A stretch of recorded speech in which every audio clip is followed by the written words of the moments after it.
Right, everybody, you with your main man, Anthony Brogdon, on Strong Inspirations, where I give it to you straight, no chaser.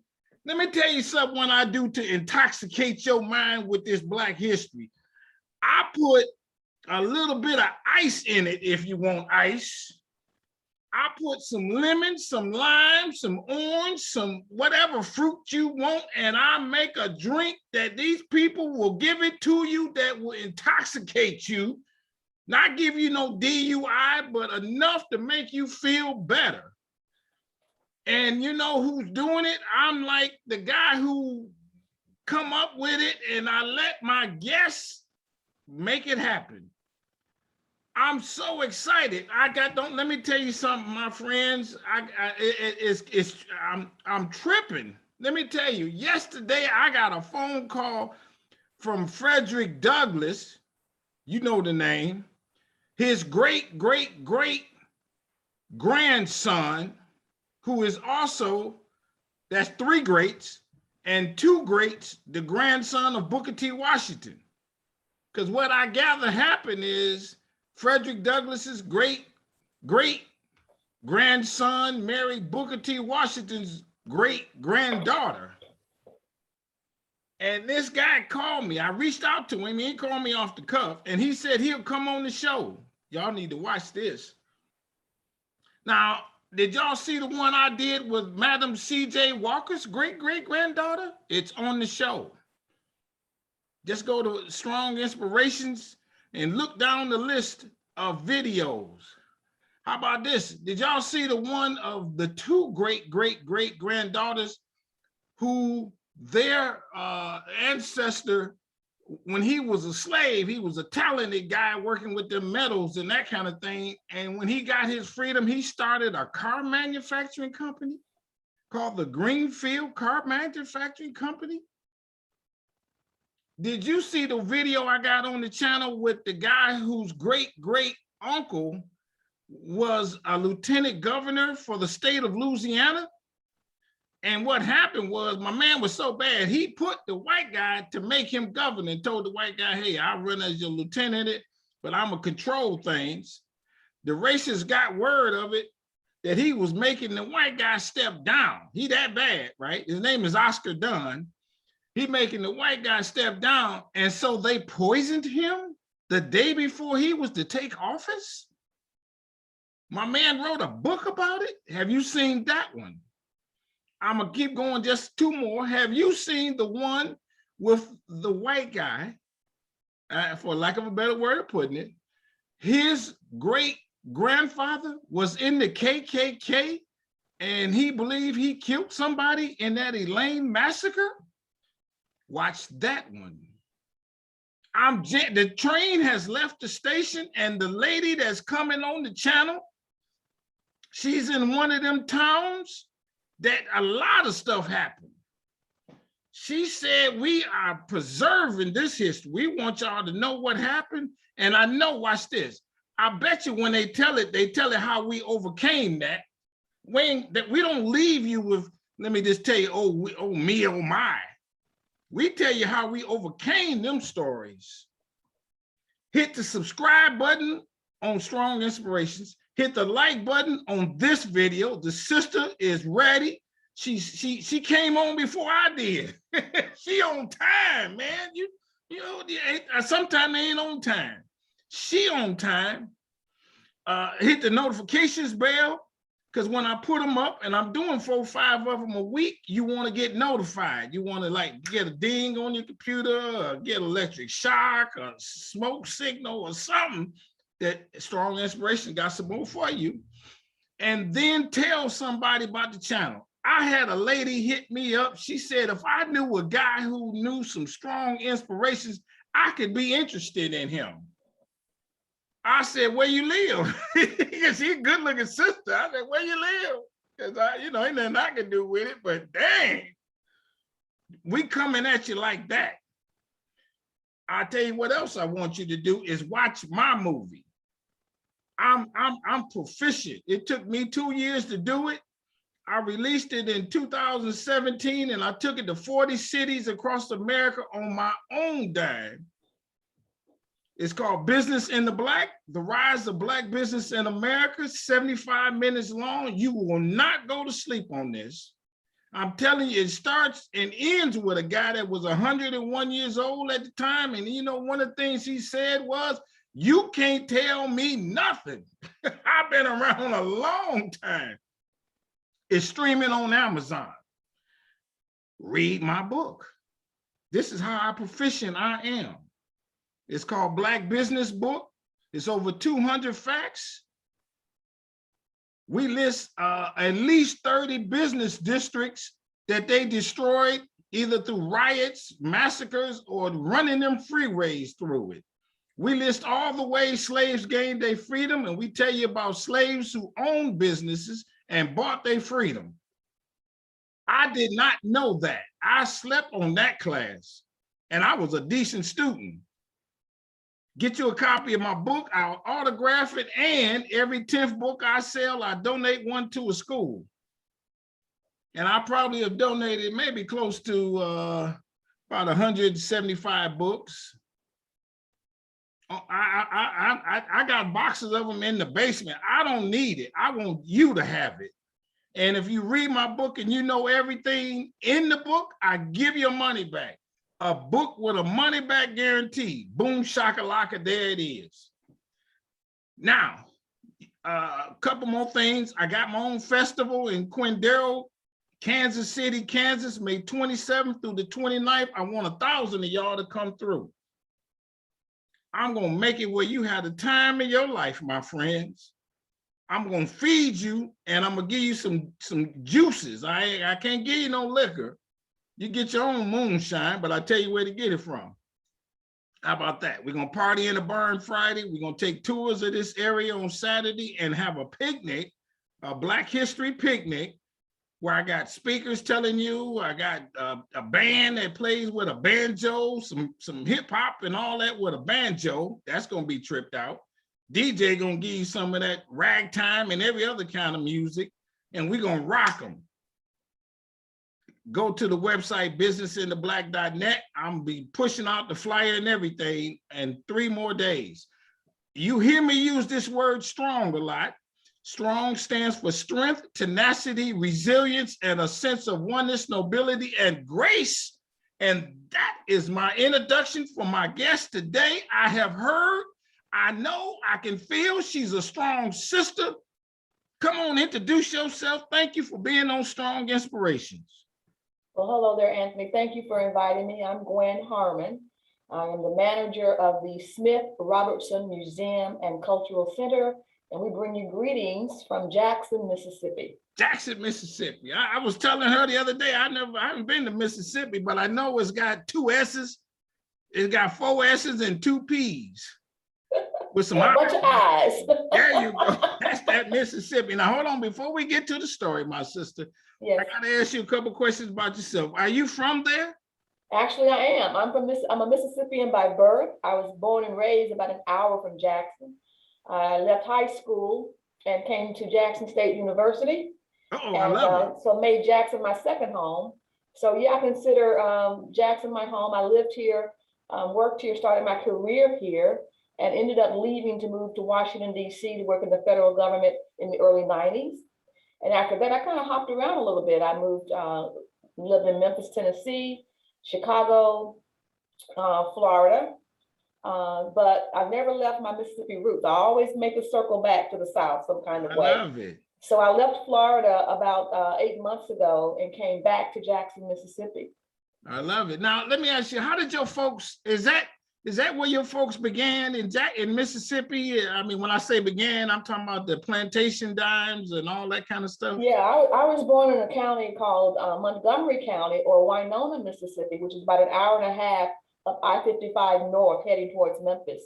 And during the civil rights struggle, Wynonna, Mississippi became famous for the place where Fannie Lou Hamer was beaten at the jail all night by the jailers, white jailers, who beat her until they got so tired they made the other Black jailers beat her.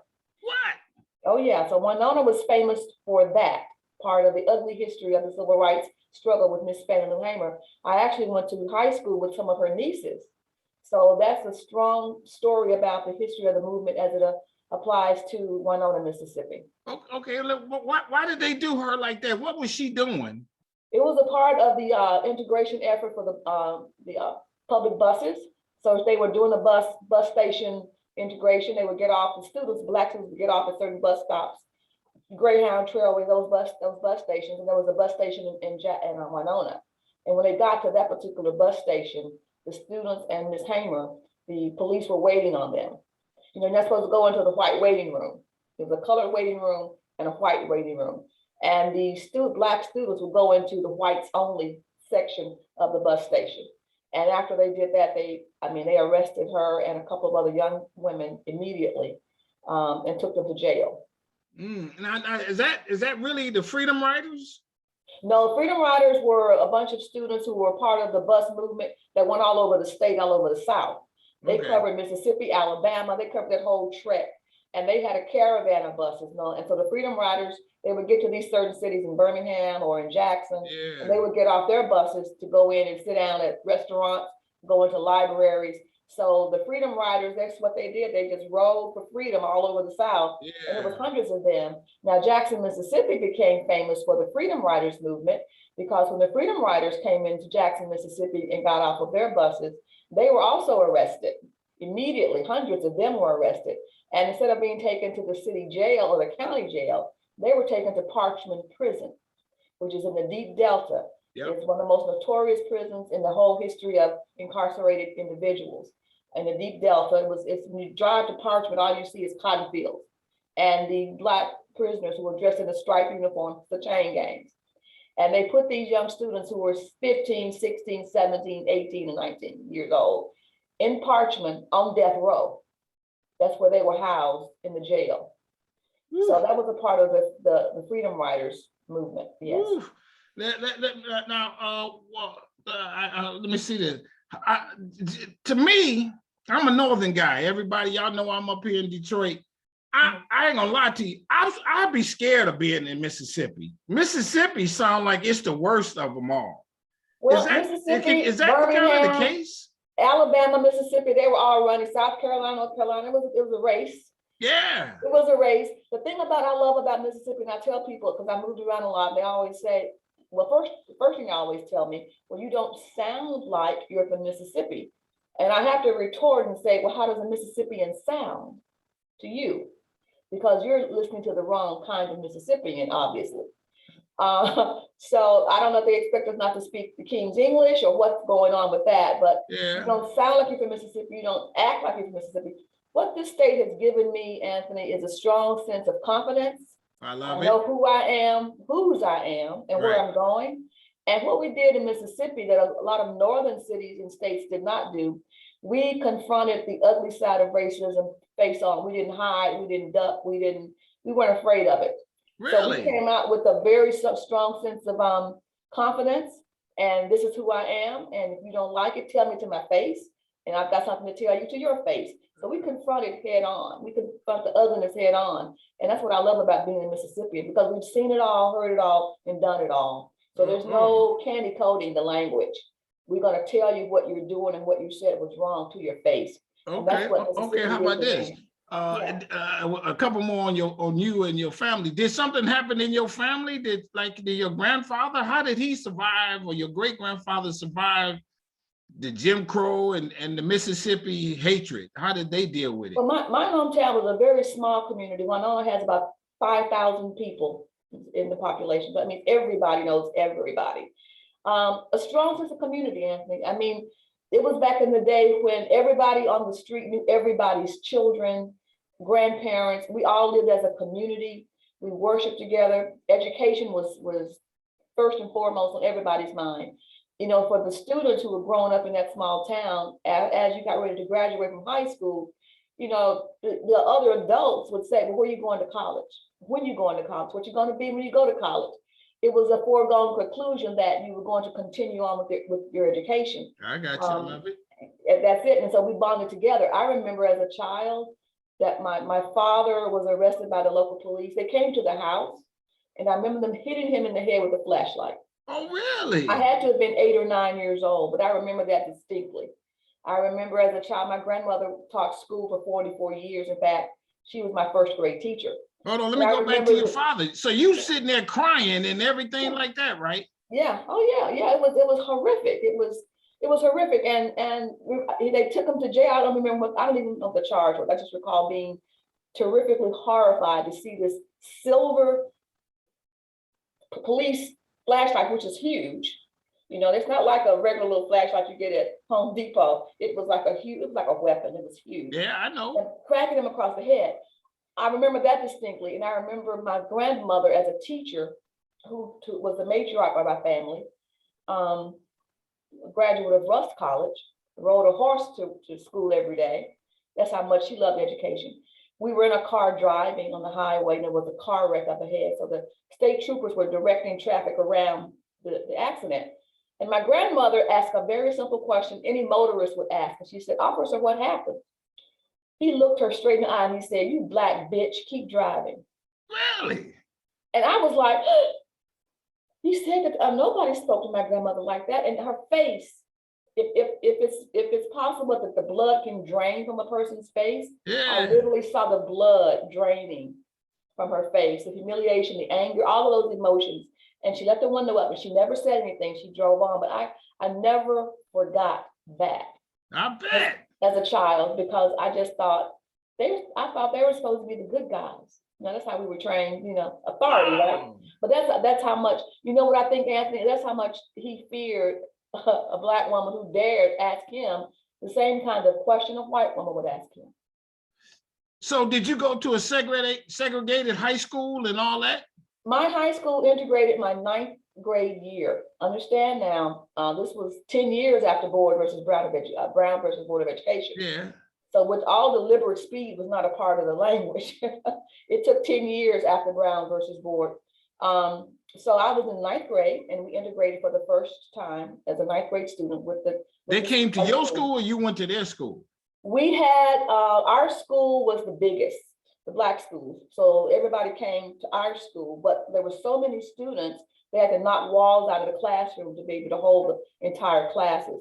A lot of the white students, their families started their what they call academies, which was a fancy word for private school. They funded their own kids' private schools, so they didn't have to come to school. But that lasted a couple of years until they got tired of paying their high private money. But they started building these academies all over the state for their white children. So the 9th grade year, yeah, it was a culture shock because overnight, when we came to school that very first day as an integrated school system, overnight, our world changed. And by that, I mean all of our black principals overnight became assistant principals. All of our black head coaches overnight became assistant coaches. You see what's happening with the power structure there. We lost all of that leadership role. But it's funny because as far as athletics, the black schools had the best records and the best athletes. Yeah, yeah. But the white coaches became the head coaches. Yeah. Did you ever fight with a white girl? Just tell us, please. I've never Really? had a fight with a white girl. I've had, as an adult, I've had some terse words with white people, but never a physical fight. Oh yeah, as a professional black woman. A white man who was a boss of mine in Memphis, Tennessee, once doing an employee evaluation, performance evaluation, he said to me, "You know, you're really good at your job, but a lot of people, you know, could find you intimidating." And I said, the only people who would find me intimidating are those who are incompetent. And that's their go on, put a big word on him. They're incompetent, so maybe they should find me intimidating, because I don't like incompetence. And he looked at me and I didn't blink, and I certainly didn't stutter. And I think he knew we were talking to each other. Yeah, sure. But again, go back to this high school. They did fight though, I'm sure. The white guys and the white. We had a school walkout, which is why I wanted to talk about the role of the children of the movement. We had a school walkout the next year, my 10th grade year. And what happened was a black student, a classmate of mine, who was extremely attractive young brother, was accused of grabbing a white girl's arm. It's always a white woman, ain't it? Yeah, and they'll kill a black guy. He look at a white woman. He rape a white. That's what happened in Tulsa. Yeah, he was It's accused always a of white that. woman. Yeah, and just so happened the white girl was her family owned a lot of money in the county, owned a lot of money and stuff. And we, as a 10th grader, we just heard the whispers, but the seniors were actually leading the cause. And all the seniors told us was, at 12 o'clock on this day, you're gonna hear a knock on your door. Don't ask any questions, don't say anything, get up from your desk and walk outside. That's all we want you to do. And we did what they, I mean, I was 10th grade, they were 12th grade, but I did exactly what they said. And I would hear knocks all down the hall on doors. And the door knock came on our class and we got up and walked out. Now the Black teachers had heard of something. And I could see on my Black teacher's face a smile, a sense of pride. It looked like, damn it, they doing this. And we all the Blacks would walk outside in the parking lot and they started saying how the Black boy been suspended unfairly and without cause, and they were tired of it, and we were tired of our principals being relegated to no leadership and our coaches not being respected, and we were walking out. And that walkout lasted about 3 months. Really? Yeah, and it forced the school administration to bring him back to class, to reevaluate how they treated teachers and principals. It was such a wide cast of change that by the time my junior year rolled around, I'm sitting in my homeroom class, and the student announcer is giving the announcements for the day over the intercom. And they announced that they have this year's cheerleader squad. They wanted to name the young ladies, and they named the young ladies who won the cheerleading squad, and my name was given. I've never tried out for cheerleader in my life. And I said, what? I'm not a cheerleader. And I didn't understand that happened. And so everybody was, oh, congratulations, Gwen. I'm like, well, there's a misunderstanding. I didn't try out for cheerleader. So I went to somebody else and they said, oh, no, you didn't have to try out. The football team selected who they wanted to be cheerleaders. And it had to be 5 white girls and 5 Black girls. And that was how they did it. Did y'all have a integrated prom? We had a prom, but none of the white girls and white boys came. We did have a prom, but all the Black students came. They went to their own thing, I think, but yeah, we didn't really miss them. I mean, it was just that way. And they changed not just the cheerleading squad, but they made it so if you had a class election, if a Black student was elected president, a white student had to be vice president and vice versa. If a white student got to be president, then the VP had to be Black. Everything had to be balanced. They was not going all white on anything. We demanded equality, and everything else was considered a part of the leadership of the class. And that's what the power of being a young person who is focused can do. And that's why I wanted to talk about the strength of the youth movement, not just in Mississippi, but especially in Birmingham, Alabama. Everybody knows what happens at 16th Street Baptist Church when the 4 little girls were killed by the Klansmen bombing the church. But what they don't know is why the Klansmen bombed the church. Yeah, okay. Because they were angry that integration was coming to Birmingham because of the youth movement. The children of Birmingham led that movement. Dr. King was in Birmingham a lot, that he was always in jail. Yeah. But it was not gaining the kind of support he had hoped, and the adults had hoped that it would do. So they came up with what they considered another tactic for Birmingham, and that was to create a Birmingham Children's March. And never heard this. Yeah, the Birmingham Children's March. And Dr. King wasn't really 100% with that because he feared for the safety of the children. But the other civil rights leaders said, we've got to take this to the children because the parents, the adults, they're afraid of losing their jobs. They're afraid of being hurt. But the children have very little to lose. They can walk out of school, they can do this thing. I love it. So they started it on May 2nd of 1963, and they called it D-Day, the first day. Now, a lot of students call it Ditch Day. We still have Ditch Day to this day. Yeah. But May 2nd was the first day, and it was designed that 50 groups of students would walk out and go to the streets and protest. And of course, they expected to be arrested, and they were. When they were arrested, another 50 would show up. That went on all day. I love it. I love that. At the end of the day, they had arrested 1,000 students. Now, I got to go back on you just a little bit, Tad, later. I don't mean no disrespect. Did you ever have a white friend in high school? Did you and some girl kind of connect, but then y'all had to split up? No. No. Vanessa? There were white girls in my class who, you know, were okay. They were on Yeah. the cheerleading squad or the basketball team. We could, you know, we would talk about, you know, superficial stuff, Yeah. music, movies, that type of thing, fashion that most high school girls do. But as far as hanging out, no. Okay, There how was about no this? socializing. Did you know your place in growing up? I knew that there What I was, mean by that is you knew not to go on that side of town. You knew not to be downtown at dark or what, any of those kind of things. I knew there were restrictions. I knew I could go downtown, but if I wanted a hamburger and a Coke, I couldn't go to the city restaurant.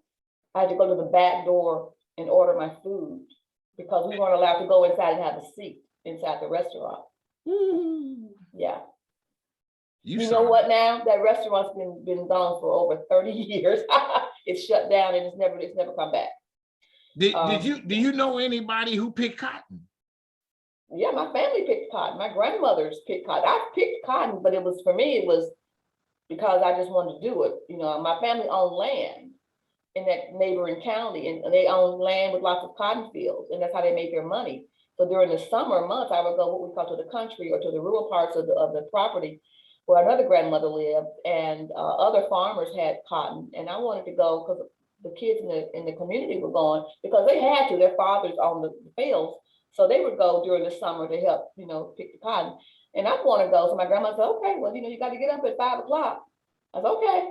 So I'd get up at 5 a.m. and the truck would come and pick me up, and I'd be with the other kids, and we had the cotton sacks. And I knew at that moment that wasn't something that was going to be a career path for me. But yeah, I experienced that. When my child was born, he was like 5, 6 years old. I took him up to the old homeland, and I showed him what a cotton field looked like. He was, of course, very confused. "What do you mean? What is it?" We got out of the car. He picked up a bowl of cotton. I told him this is how we picked it, and they take it to the cotton gin, they mill it, and the shirt you're wearing, that's cotton. So I kind of, you know, educated him on that. But yeah, so I didn't have it as a part of my income for my family, but I wanted to just experience it. So I've done it that way. But I've seen them do it, and I know people who can do 300 pounds in a day like that, you know. I got a couple people on the channel who picked cotton. They said they wasn't no good at it. They, you know, and your hands is withered by picking it, going through the thorns and all that other stuff. Your back hurts because you're bending over the whole time. There's a lot of back aches. Yeah. Could that lead you to imagine what slaves felt like in a little bit of way? Oh, in more than a little bit of way. Really? Oh yeah, because, you know, I had to get up at 5. I didn't have to. I could have easily turned over in the bed and told my grandmother I changed my mind. I don't want to go. It's too early. But, you know, slaves had to be up from, you know, from dark to dark. You know, they got up before the sun was up, and they didn't get home until the sun was down. They were lucky they got a piece of bread and water to eat during that whole day in the field. But they were also tasked with having to maintain a certain amount of productivity. Yeah. Cotton, you know, you go less than a certain 100 pounds a day, you probably get beaten. And yeah, because cotton was king. Cotton was the white slave master's main economic power, and they had free slave labor. Yeah, right. Of course. One more question on this. In your town, what's the percentage of Black and white? It's a majority Black. I would say 70%. Okay. Black. Yeah. Okay. With that said, why are the white people in control when they're the minority? I think it's a historical, systemic case of having to institute fear, and money being equated to power because they had all the money, and Black people for the longest being afraid to go vote that power out. And when they finally realized the power of the vote as a Black race, it was time to elect either moderate whites or Black people into those leadership roles. And it's taken a time, but most of those, like here in Jackson right now, we have a majority Black city council, we have a Black mayor, we have a majority Black county commission, we have a Black police chief. I mean, it's the tide's turning. You know, we have more Black elected officials in the state of Mississippi than any other state. Really? Yes. One more question on this. In that town, let me see here. One more question. If that was the case, okay, how about this? Why didn't your folks, this last one, why didn't your folks leave? You know what I'm saying? And go up north or something, or go out west. I'm glad you asked that question. Leave and go where? I think that was home. That was where roots were. That they owned land there. They owned property. That was the family home. We had relatives, distant relatives, who did leave the South, and they went to Chicago, of course, or Detroit, and they would come back home for the summer. And it was amazing because they'd always come back driving a brand new Cadillac or Buick or whatever, some bright, shiny car. That was like the status symbol of coming back home to show off. But when we went to visit them in Chicago or in Detroit, we were amazed that, yeah, they had a brand new shiny car, but they didn't have any food in the refrigerator. They didn't do the Sunday dinners like we did back home, where everybody would come, and there's always more than enough food because we had a garden. I had a garden. My grandparents had a garden that was an acre for just a family of 4. So we grew everything. We kept that part of the tradition of the family. We noticed that they've gotten away from that sense of community. When you come to, even to this day, when I prepare a meal, Anthony, I prepare enough just in case. That's what my grandmother taught me. I always cook more than enough just in case somebody might stop by. When you went to visit them, they never offered you food. They offered you a glass of bourbon. They'd offer you a beer, but nobody said, sit down, let's eat. I love it. So to leave was to leave behind, if that's what leaving meant, adapting this new type of lifestyle, our families just weren't concerned with that. And I think the adults saw that they were raising a new generation of people, of family members, who they wanted to maintain that sense of family and tradition. And I still maintain it today, even with my own son. What grew, and now we're going into the story, what grew your sense of love of Black history to do what you do now?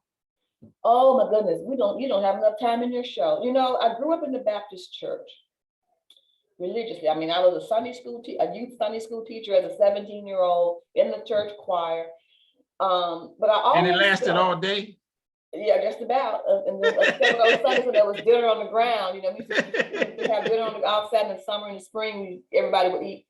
But I would sit in church for Sundays and I would listen to the minister, but I always felt I wasn't hearing the whole truth.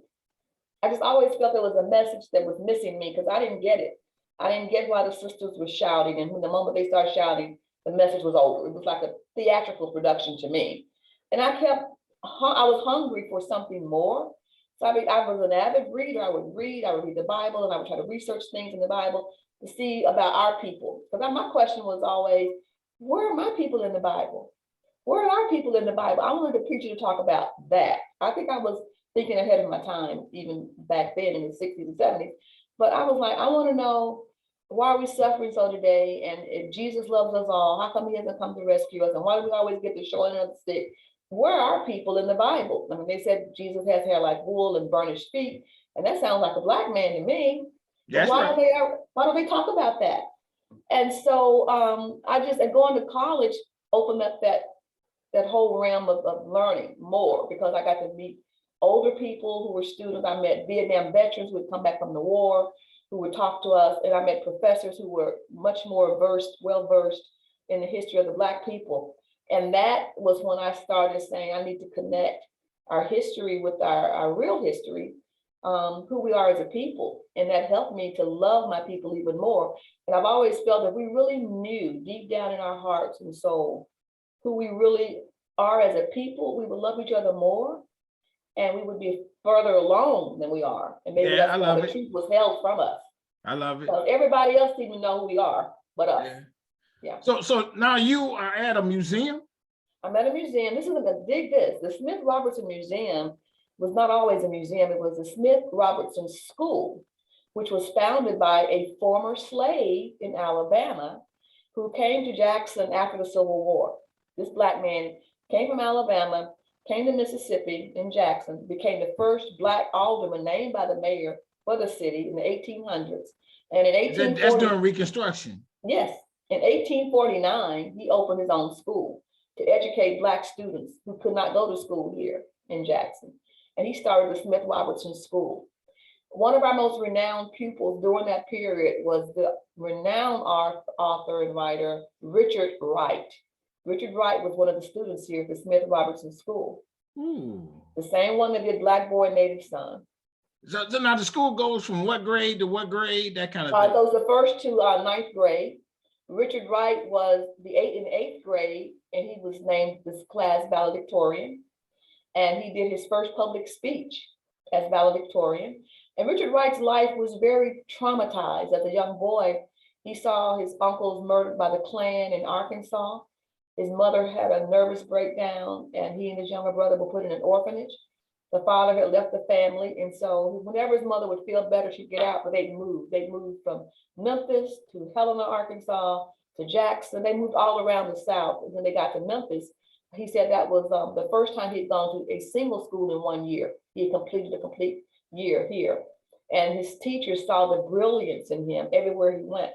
So when he was named valedictorian here at the Smith Robertson School, he wrote his speech for that graduating class. And the principal at the time read it beforehand and asked him to tone it down. He felt it was too aggressive of a speech. Okay. And Richard said, no, if I can't give the speech I've written, I'm not speaking at all. Ooh. And the class backed him up, and the principal said, well, okay, young man, you give the speech that you wrote. And so I think at that time they started to see that this guy would be heard from on a larger scale. Yeah. But he talked about how Black people were always the victim and victimized by hatred and racial hatred.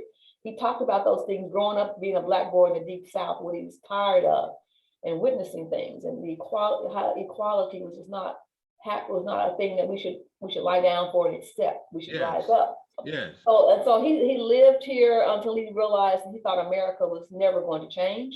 And he left and moved to Paris, and he said he would never come back to America, and he never did. Let me ask you this: the school itself, is it in the downtown, in the Black neighborhood somewhere? Where's the school? It's really positioned. It's really strange.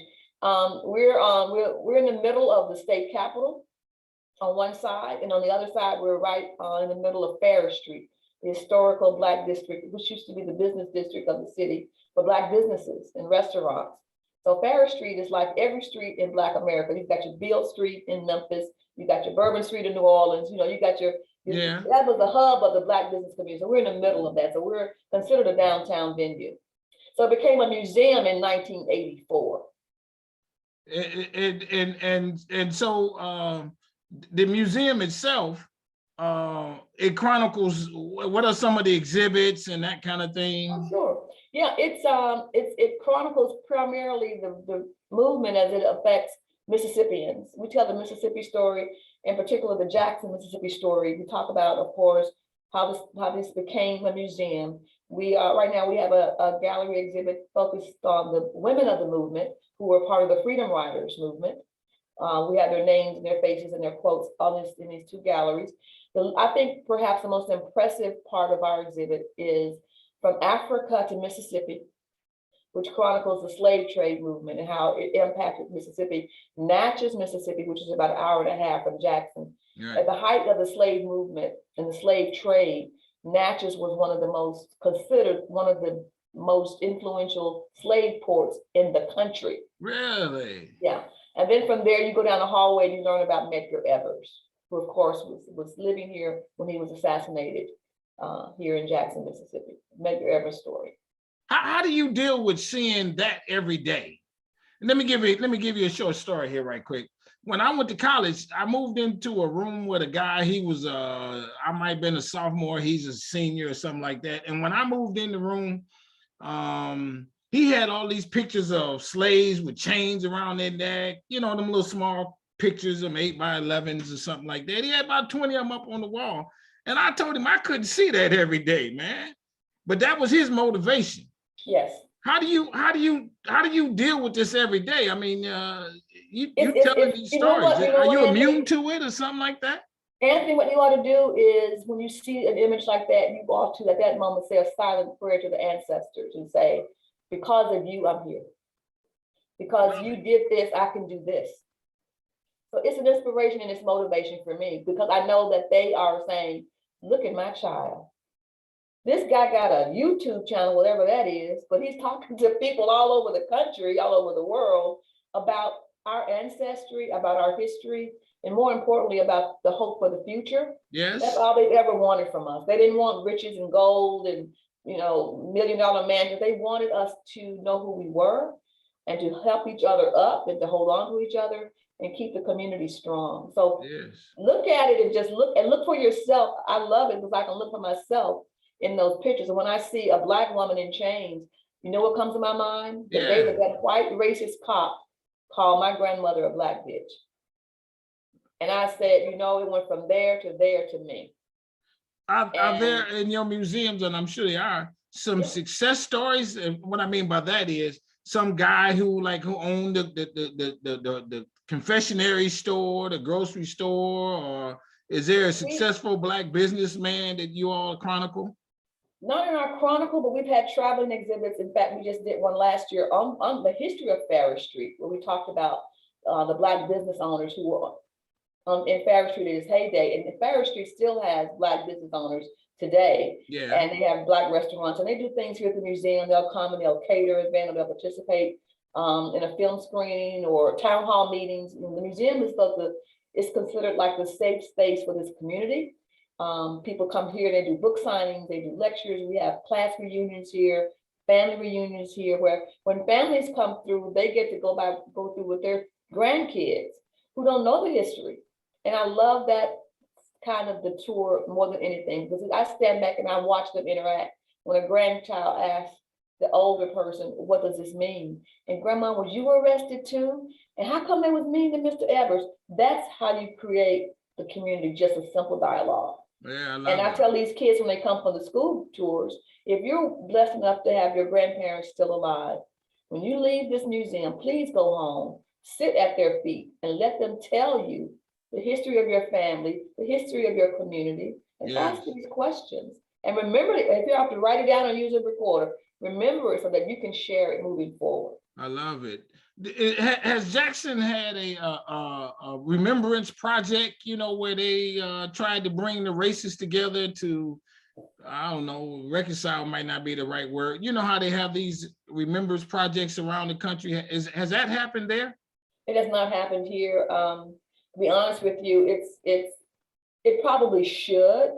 I lived in Memphis, Tennessee for about 20 years. And I draw the comparisons.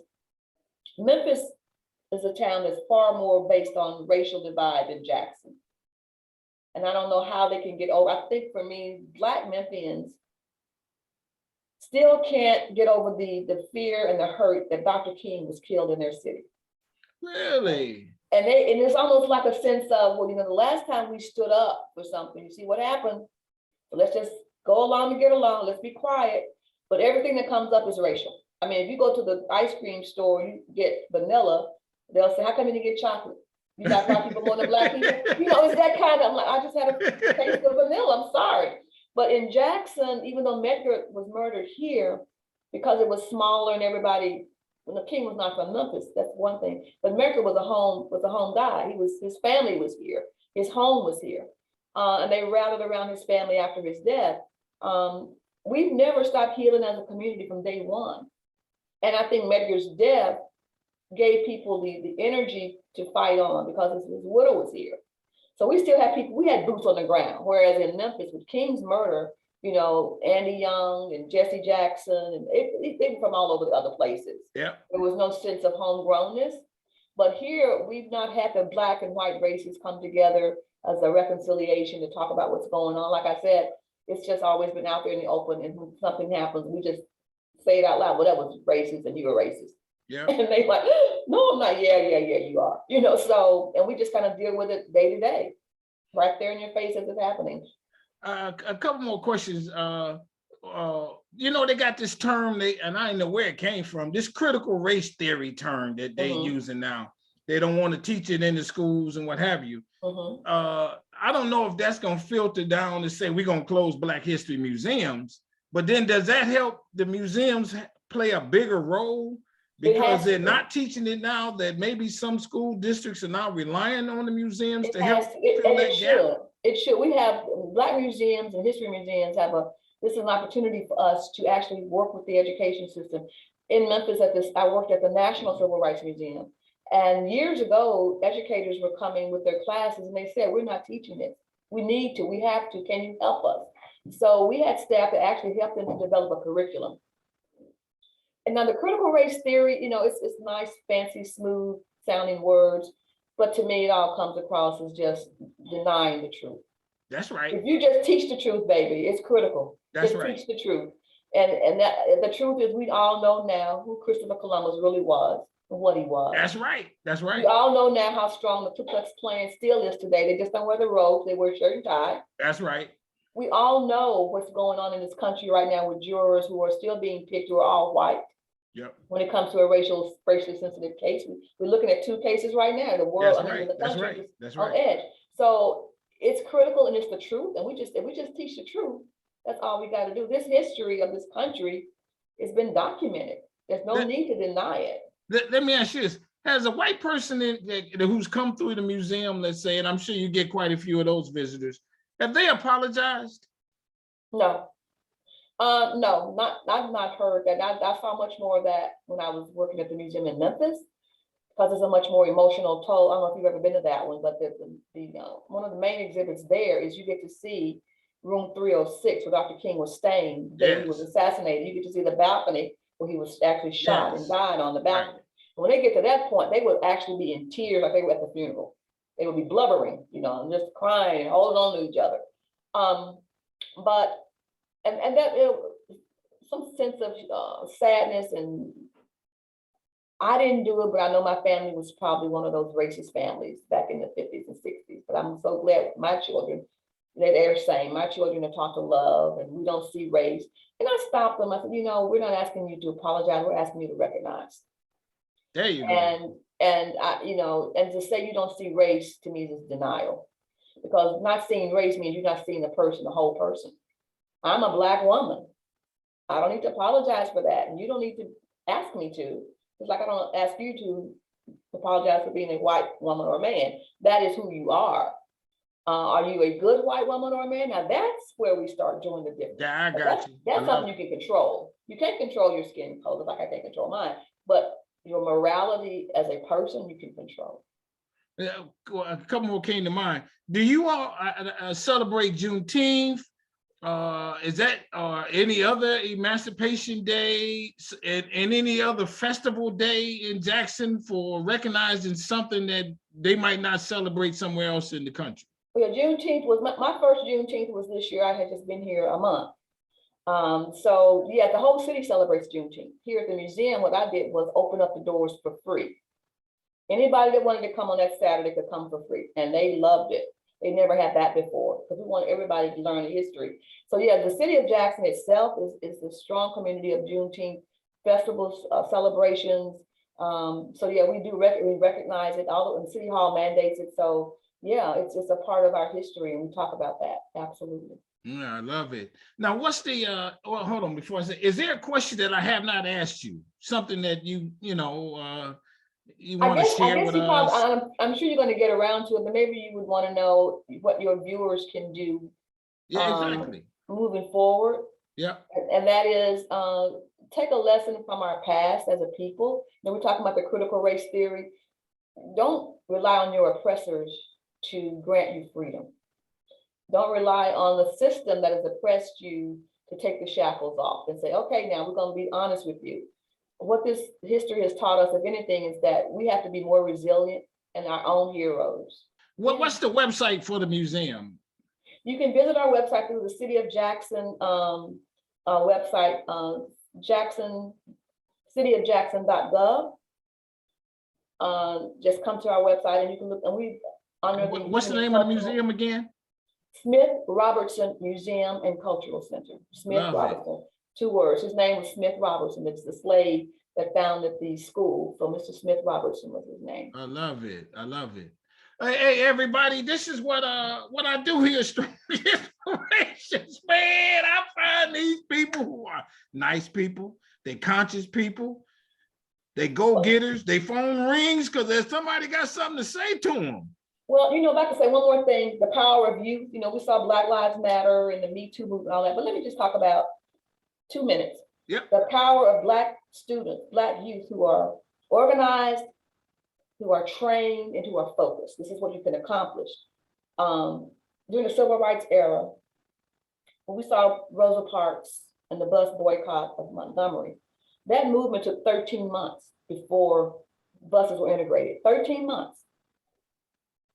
The Birmingham children's movement we just finished talking about, where Bull Connor turned the water hoses on the kids and arrested 50 kids every hour until there was no more room in the jails, and they took them down to the fairgrounds livestock place. There was no more room there. 9 days, and well, really 2 months before those students being arrested every day in the national media, finally coming to see the water hoses and the dogs, before the city of Birmingham took down its their segregation laws, because that's what they were all about.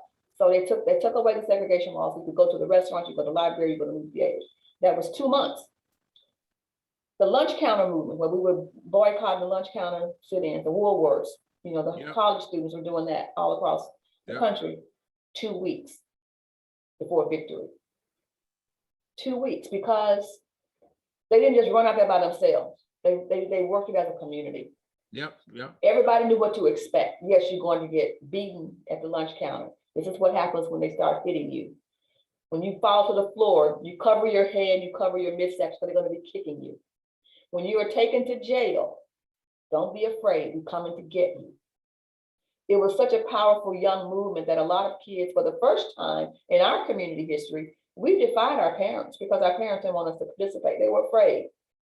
Kids snuck out of the house to go to the rallies and to go to the front lines to protest. Parents didn't know they got the phone call from the jail.